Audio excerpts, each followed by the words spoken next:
Hello दोस्तों, स्वागत है आपका मेरे यूट्यूब चैनल पे। आज की इस क्लास में मैं आपको बताऊंगा BSc first year first semester soil science agriculture chemistry. Subject code अपना फर्स्ट फर्स्ट फर्स्ट है।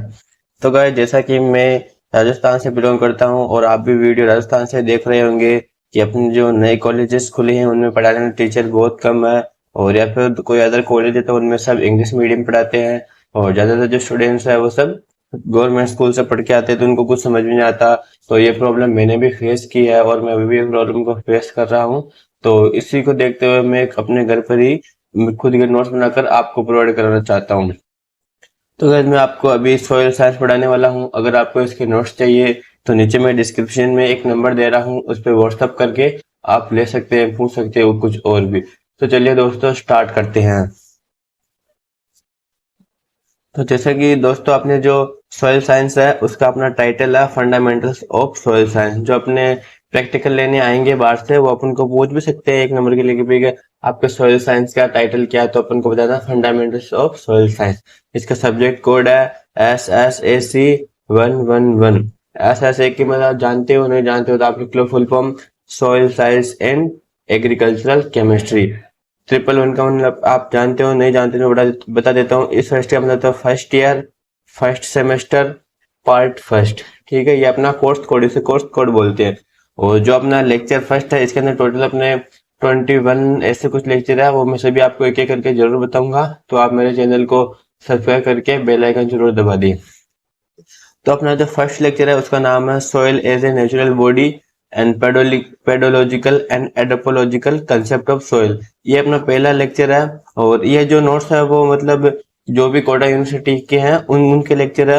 और दूसरी यूनिवर्सिटी में जो बच्चे पढ़ते हैं या उनकी जो कॉलेज में जो पढ़ते हैं उनके भी सेम ही है, लेकिन उनके ये कोई दूसरे नंबर पे होगा, किसी के 5 नंबर पे, लेकिन है ये सेम ही। कोटा यूनिवर्सिटी वाले बच्चों के ये लेक्चर फर्स्ट नंबर पे है। तो एक एक करके मैं आपको सारे लेक्चर बताऊंगा और इसके प्लेलिस्ट में डाल दूंगा अपने चैनल पे, तो आप वहां से देख सकते हो। और आपके जितने भी दोस्त हैं उनके साथ ये शेयर करिए। तो चलिए स्टार्ट करते हैं।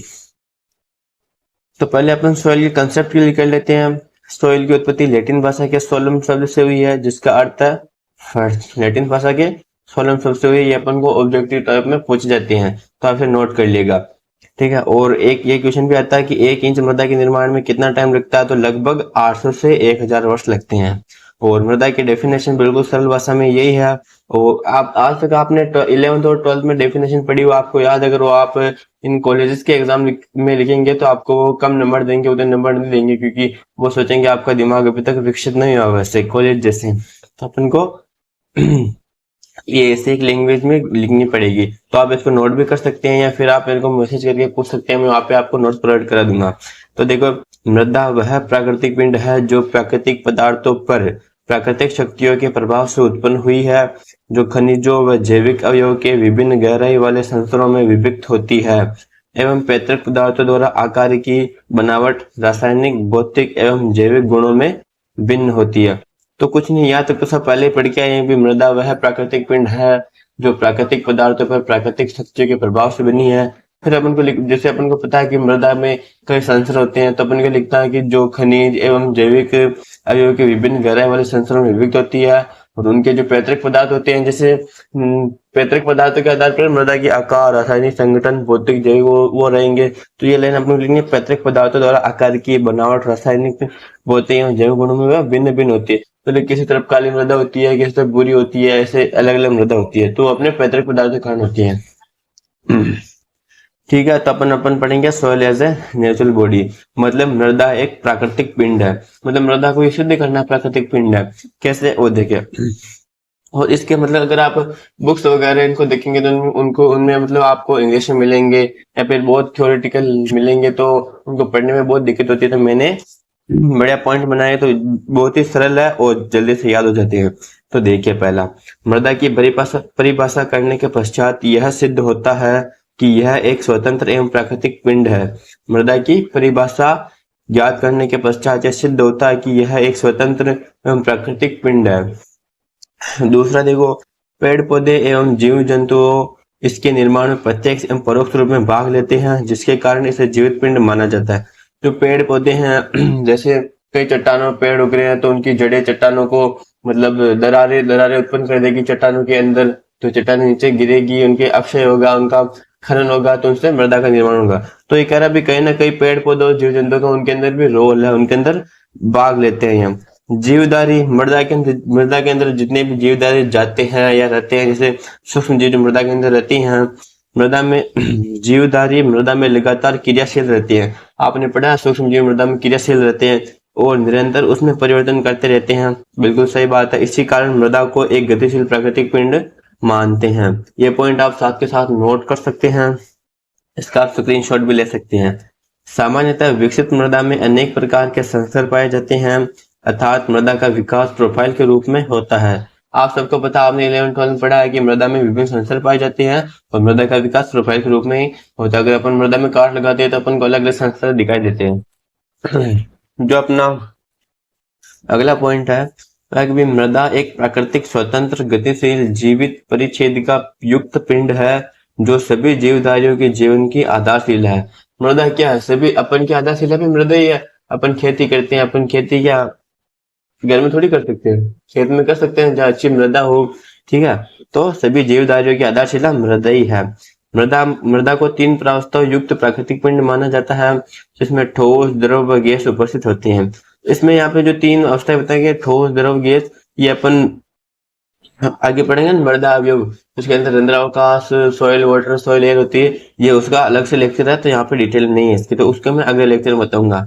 ठीक है, तो उपरोक्त सभी मृदा अवयव प्राकृतिक देन है तथा मृदा पिंड में समायोजित रहते हैं। ठीक है, ये अपना हो गया। अपन इसके अंदर 3 पार्ट पढ़ेंगे। पहला है soil as a natural body, जो अपने यहाँ पे क्लियर कर लिया। दूसरा है पेडोलॉजिकल, तीसरा एडोपोलॉजिकल। बस 3 पॉइंट इसके अंदर है जो अपन को फर्स्ट लेक्चर के अंदर पढ़ने हैं। और बहुत आसान है सॉइल साइंस, अगर आप रोज भी 1 घंटा इसको दे दो सॉइल साइंस की तरफ पढ़ लोगे तो। ठीक है, पेडोलॉजिकल का अपन कुछ नहीं, बस बेसिक क्लियर करना है पेडोलॉजी का। तो पेडोलॉजी वैसे आपने 11th-12th में पढ़ी होगी पहले। तो पेडोलॉजी 2 शब्दों से मिलकर बना है, पेडोन प्लस लोगोस।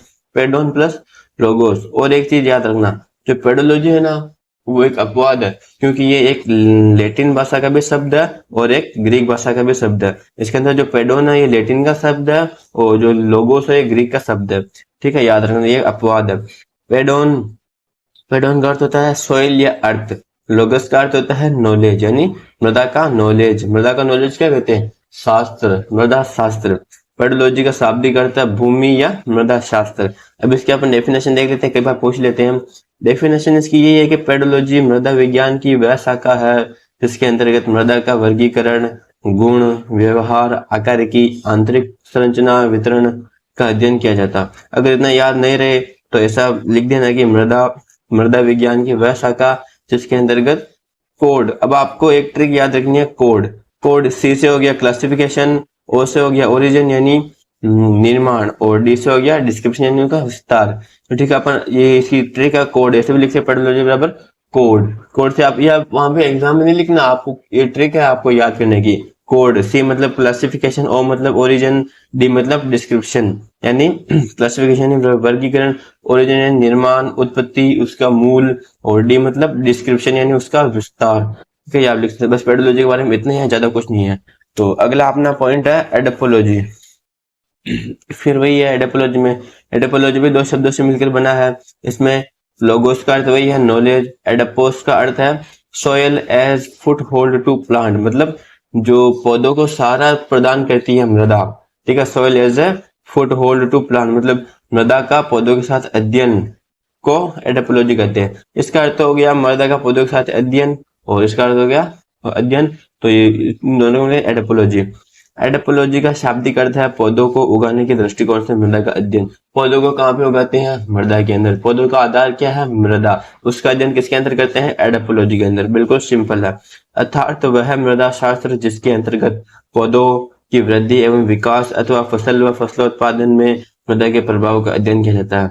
तो गाइस ये अपना बस फर्स्ट लेक्चर बस इतना ही है। मैंने बिल्कुल छोटे वीडियो में शॉर्ट तरीके से आपको समझा दिया है। इससे बाद फर्स्ट लेक्चर से कुछ भी नहीं आएगा। और अपने जो आपको मेरे को पता है कि मैं खुद भी गवर्नमेंट स्कूल से पढ़ के आया हूँ और कोटा यूनिवर्सिटी वाले कॉलेज में पढ़ रहा हूँ।